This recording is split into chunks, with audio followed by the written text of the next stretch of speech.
ರೈತನೇ ದೇಶದ ಬೆನ್ನೆಲುಬು. ಈ ಮಾತು ಅಕ್ಷರಶಃ ಸತ್ಯ.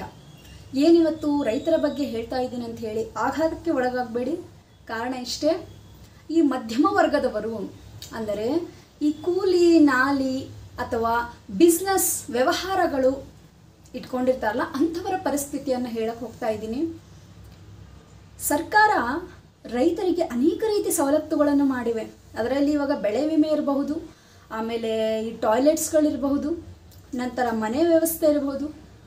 ಎಲ್ಲ ರೀತಿಯ ಒಂದು ಸಹಾಯಧನ ಆ ಒಂದು ಬಡವರಿಗೆ, ಆ ರೈತರಿಗೆ ದೊರಕಿದೆ.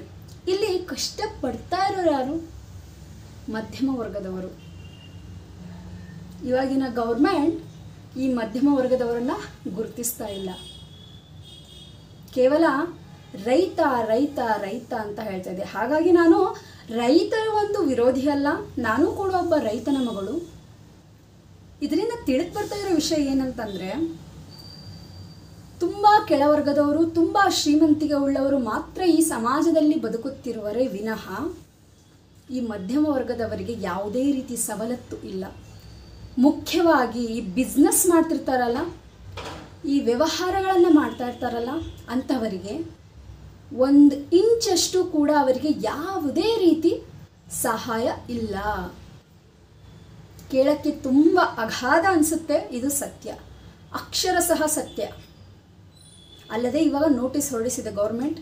ಏನಂತಂದರೆ, ವ್ಯವಹಾರ ಮಾಡುತ್ತಿರುವವರು, ಬಿಸ್ನೆಸ್ ಮಾಡ್ಕೊಂಡಿರುವವರು ವರ್ಷಕ್ಕೆ ಇಂತಿಷ್ಟು ಹಣವನ್ನು ಕಟ್ಟಬೇಕು ಅಂಥೇಳಿ ಆಜ್ಞೆಯನ್ನು ಹೊರಡಿಸಿದೆ.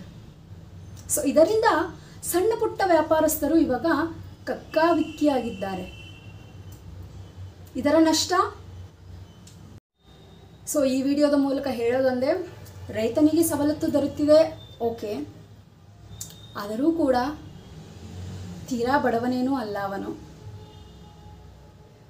ಐ ಹೋಪ್ ಈ ಒಂದು ವಿಡಿಯೋ ಮೂಲಕ ಹೇಳೋದಿಷ್ಟೇ, ಈ ವ್ಯಾಪಾರಸ್ಥರ ಸಲುವಾಗಿ ಯಾವುದೇ ರೀತಿ ಗೌರ್ಮೆಂಟ್ ಯಾವುದೇ ರೀತಿ ಫೆಸಿಲಿಟಿಗಳು ಕೊಡ್ತಾ ಇಲ್ಲ, ಅದರ ಬಗ್ಗೆ ಹೇಳ್ತಾ ಇದ್ದೀನಿ.